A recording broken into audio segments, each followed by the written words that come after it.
Hey everyone, it's Lewis Smith here. And if you're thinking about starting a dropshipping business, or maybe you've already tried to start a dropshipping business, but you've not yet had much luck, well, today we're going to be asking the question, can you really dropship products that are over £1,000 per item? Right. So we're going to be covering some really important stuff about what you must know if you're going to sell products over £1,000 per item. So before we get started, if you'd like to learn about this in more detail, you can head over to dropshipunlocked.com/free for a more in-depth on-demand training that we're running. So if you're wondering who I am, I'm Lewis Smith, and I help solo entrepreneurs get started with their own e-commerce businesses using a type of dropshipping where you can sell products upwards of £1,000 per sale. And in today's video, what we're going to do is cover exactly how you can do that, right? So the clients that we typically work with come to us because they've researched all the e-commerce models. They've looked at FBA, they've looked at eBay, Amazon, products from China, etc. And the idea of drop shipping makes a lot of sense to them, especially this kind. And they know that they want a business that's going to give them back their time and that they can run it from anywhere, from a laptop or even a phone, these days. And they want that stable business that's going to give them long-term financial security. That's kind of the dream, right? That's why everyone starts an online business as a solo entrepreneur. And even though the clients we work with understand that this is not a get rich quick push button system, it's just not. It's going to take hard work. But typically, they already have an income stream that they're able to use to support their business as they're getting it up and running. So that's how we find that they get the best traction. And they're often willing to put themselves out there and actually speak to suppliers and be kind of the face of their brand. But our clients often tell me that they're worried that they don't know how to find products that are over £1,000 that would be right for them to sell. They're worried that even if they did, customers wouldn't necessarily want to buy from them because typically a piece of feedback that I often get is, well, why would anyone want to buy from me? When they can buy from this like global established brand that's been there for years.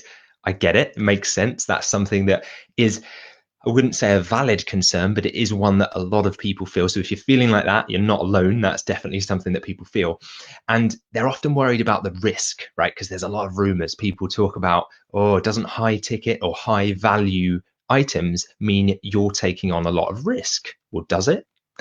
Let's cover that because I don't think it necessarily does.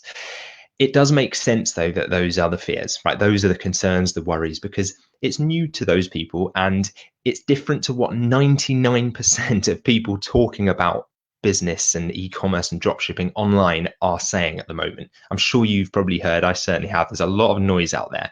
And the model that we use is nothing to do with eBay, nothing to do with Oberlo or AliExpress or Amazon or any of those things.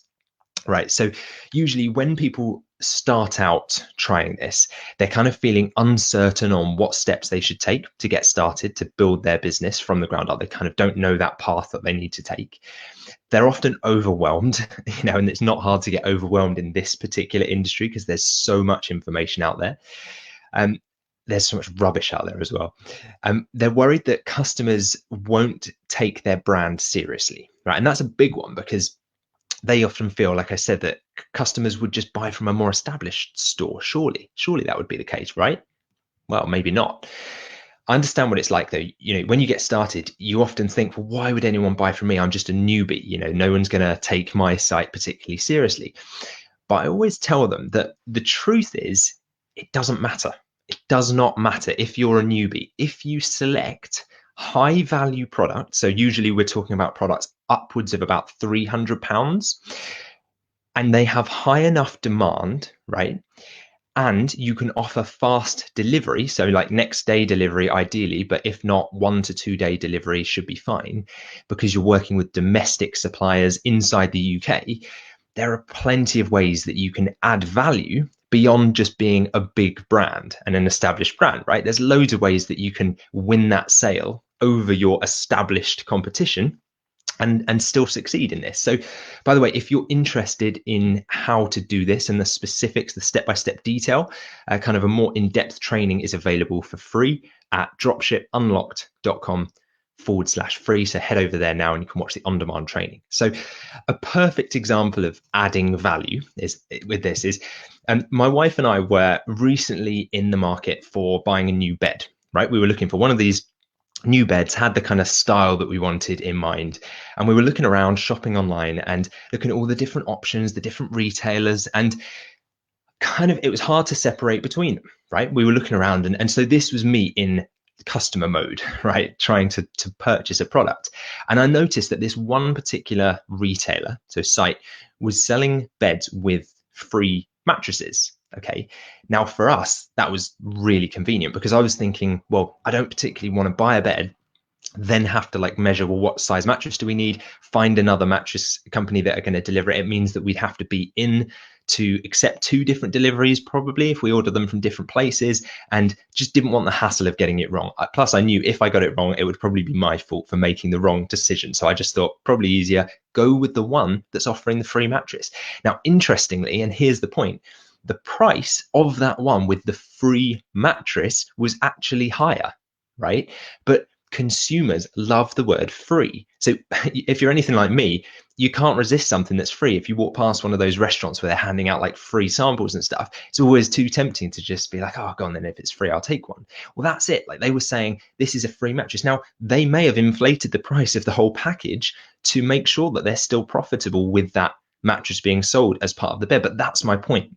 And by the way, I'm not saying that mattresses and beds are necessarily good or bad products to dropship, but you get my point. The added value means I didn't care where I was buying it from. I wasn't looking at this brand thinking, are they established? Have they been around for years? Like looking into it in that much detail. I had a need. I wanted a product. Happy to pay slightly more for the convenience of just having it all in one go. And so that's how you compete. That's how you win business over more established competitors, or at least it's one way that you can do it. Now, another thing I always hear our clients say is, why would anyone purchase those products, right? So that's them falling into the trap of thinking that they themselves are their own target audience. But something I always say to them is, remember, just because you are not your target audience or target demographic, whatever you want to call it, your customer base, does not mean that you can't find your target audience, right? So just because you're not it doesn't mean that you can't target that audience, right? And so to explain this, it reminds me of a guy that I used to work with when I was working a job at a company back in the office one day. And he told me one day as we were sitting at our desks, he said, I've just spent £350 on a hat, right? So now if I gave you that information alone with no context, what's your first impression? 350 quid on a hat, that's expensive, right? That's ridiculous. Well, that's like when you say to someone, well, yeah, you can dropship products over £1,000. With no context, it seems crazy. It's like, why would anyone buy a product that a hat, like one of those baseball caps, that's over £350? I couldn't believe it. Like, to me, it seemed crazy. But here's where my mindset completely shifted on this, right? The colleague then told me that collecting these custom, like one-off unique design baseball caps, these hats, was like his biggest passion, right? That's kind of what he did. That was his thing. And so he even had like a room at home where he framed them and collected them. And he was so passionate about it that 350 quid was nothing to add to his collection with this like unique, I don't know what the model of hat was that he wanted, but it was obviously one that was really unique, rare, sought after. And so the 350 was a tiny price for him to pay to add something to his collection that he was so passionate about. And that's the same with drop shipping, right? So whilst I was not the right target market for that product, he clearly was, right? And he was happy to pay that because it aligned with his passion. And so when you open up your mind to not just what you think something is worth and what you would pay, but what anyone would pay, like what that target market would pay, it's huge. That's the power of the internet. You can get in front of the right people that you are targeting. So the main points that I'm trying to make in today's video is really that, firstly, you can add value, right? You can add value in other ways than just trying to be the lowest price, because doing that just causes a race to the bottom. It's not the game you want to play, right? Remember the mattress example I said? I paid more for that because it came with a supposedly free mattress. It wasn't free, but they called it free because they just upped the price of everything else, right? Now, a few good tips that you can use when drop shipping, like where you can actually apply this to drop shipping. If you're selling bigger items, items that maybe would usually require things like installation, or just like someone to carry it upstairs or whatever, then you can offer what's called firstly installation as part of the package. So if they buy from you, they get free installation. Remember, you can mark up the product to account for that as well. Another way is something called white glove delivery, which is kind of like typically you'd get something called curbside delivery when you're ordering big items, which just means the truck will leave it at the side of the road on the curb, and then you'd have to take it inside yourself. Now, a lot of people can't do that. So if you can add value to that customer by offering white glove delivery, which means, two people would come and help lift it up the stairs and put it in place, then that's going to be huge.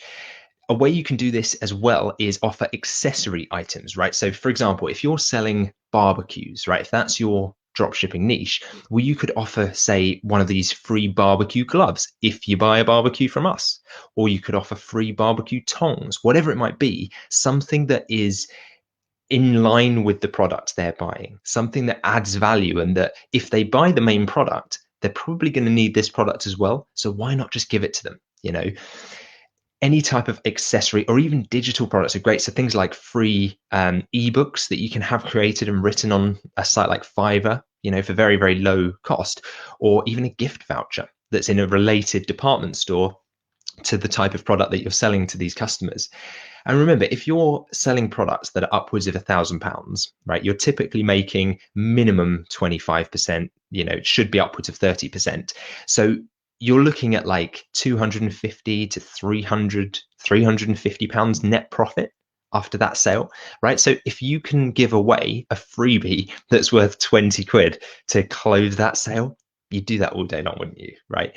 And the second point that I made with the guy with the hats is that you don't have to be in your target market. Remember, you just need to know how to find them and then how to appeal to them, how to get the products that appeal to them in front of them. And if you want to learn our strategy for finding these markets and exactly how to appeal and add value to the products that you're selling, you can head over to dropshipunlocked.com/free for an on-demand training that we're running where we go much, much deeper into this. And so with that said, I just wanted to thank you guys for joining me today. If you have any questions at this stage, feel free to put them in the comments. And if you found this helpful, feel free to let me know in the comments. And if you could find it in your heart to give this video a like, I'd be extremely grateful. And if you do know anyone else that is either thinking about dropshipping or maybe has started dropshipping but is struggling with it, and you think that this might help them out, this might open up their mind to a slightly different perspective, feel free to share it with them, tag them in the comments, let them know. And so don't forget, if you do want the deeper on-demand training, that you can access at dropshipunlocked.com/free. So that's it for today's video, guys. Hope you found it useful. I'm Lewis Smith, and we'll talk again soon.